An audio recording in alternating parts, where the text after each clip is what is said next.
Yes guys, welcome back to another video. Welcome to GBFC2, the second channel, the home of football content here from me that isn't always necessarily blue tinted glasses, Chelsea focus. You might have a little blue training shirt on here today, but we are here to talk about probably the greatest footballer who's ever lived. It's a conversation that will always go down at any dinner table, at any bar or restaurant. You can have your thoughts, you can have your opinions, but there is no doubt in the mind of absolutely anybody that Lionel Messi is not only a special footballer, he's a special athlete with a special affiliation connection to FC Barcelona. And, well, we all know now that Messi is no longer a Barcelona player.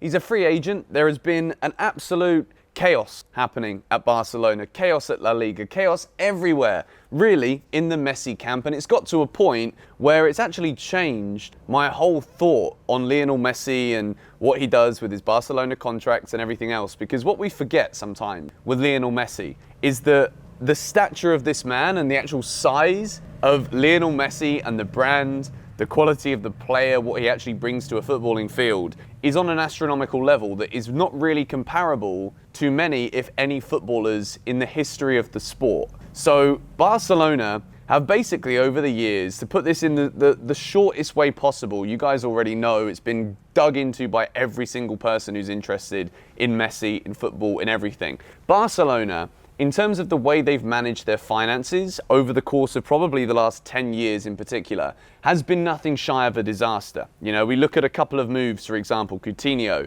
£147 million.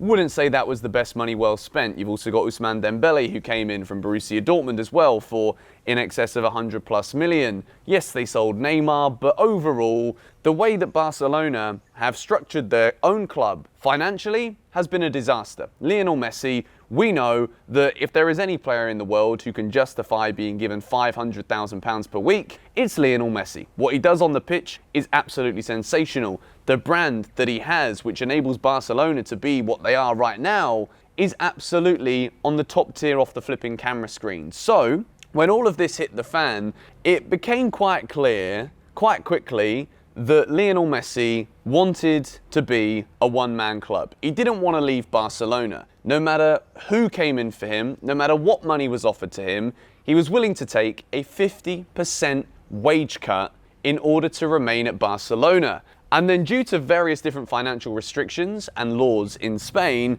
La Liga basically shunned the deal. It wasn't possible for Barcelona and Lionel Messi to actually sign this contract and Lionel Messi play for Barcelona in La Liga. Now obviously, as a result of this, there is a ripple effect that affects the entire footballing world. It is a story that is not only saddening to see Lionel Messi in his press conference yesterday crying because he is absolutely gutted that this couldn't be done. It also says a lot about Barcelona and how over the years, just poor management has left them in this position where they could have had Lionel Messi as this one club man, 21 years at Barcelona, and he could have finished his career there. He wanted to do so, but it isn't possible. And it's all down to the mess that Barcelona have self-created. And I'm sure over the years, Messi hasn't been, absolutely 100% innocent in various different demands and goings on at the club. But we also need to remember, it's Messi. The guy has a right to do so. We see so many players these days who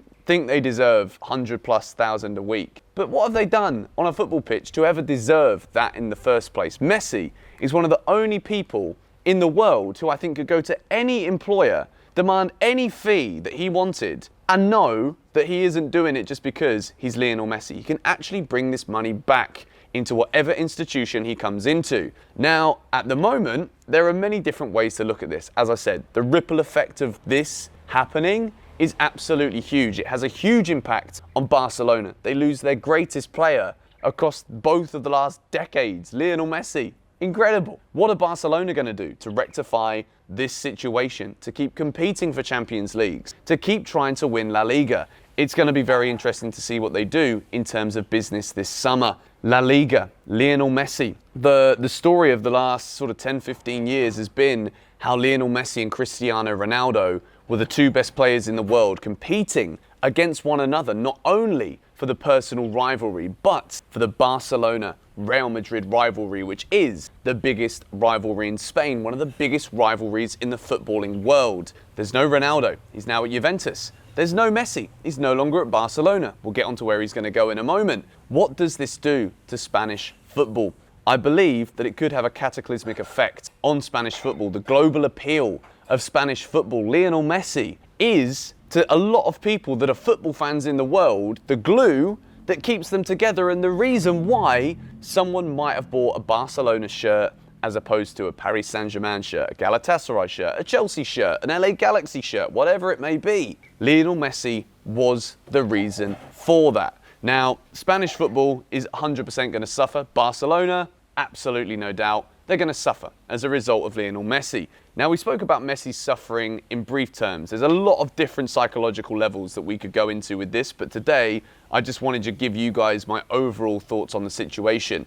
Messi's obviously gutted. We saw it in the press conference yesterday. The tears, it was emotional. Will probably go down as one of the most watched sporting press conferences in history because everybody wants to know where he's going to go next. Everybody wants to know who it is that needs to be blamed for this to happen because it's quite clear that it isn't something that the parties directly involved ever wanted to be the case. Now, at the moment, it looks as though Paris Saint-Germain have made it pretty clear they can pay Lionel Messi whatever he wants. He's got a lot of friends at Paris Saint-Germain, Neymar, of course, being one of his best friends. That's one of the obvious ones. There's a lot of Argentinians in that Paris Saint-Germain side as well.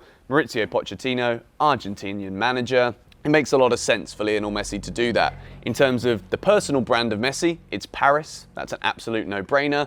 PSG have got ambitions to win the Champions League, which is something that, of course, they haven't managed to do yet. They didn't do it last season because Chelsea Football Club won it. So, as for Messi, I'm sure there's pretty much not a single club in the world that wouldn't have wanted the opportunity to bring Lionel Messi to the club. PSG, before there's even anything looked at in terms of who's already there, friends, is it like a nice bow out for his career? Will he end up in America? I still believe he'll end up in America at some point. But at this moment in time, when Lionel Messi is still arguably the greatest footballer on the planet, still delivering on the pitch every 90 minutes he's out there, I think a PSG move, as much as I would love it to have been Chelsea from my own personal bias, I'm very glad it isn't Manchester City. I think if Messi would have gone to City under Guardiola with Jack Grealish just coming through the door, Harry Kane supposedly being on the verge of a move too, I think it would have been the end of English football as we know it. City would have just dominated until any of those guys decide to move elsewhere. Messi to PSG. I don't see there being any more clubs that come in with a last-minute bid. We know he's never going to go to Real Madrid. Chelsea have just spent a load of money on Lukaku. They could have feasibly afforded him. United have just bought in Jadon Sancho.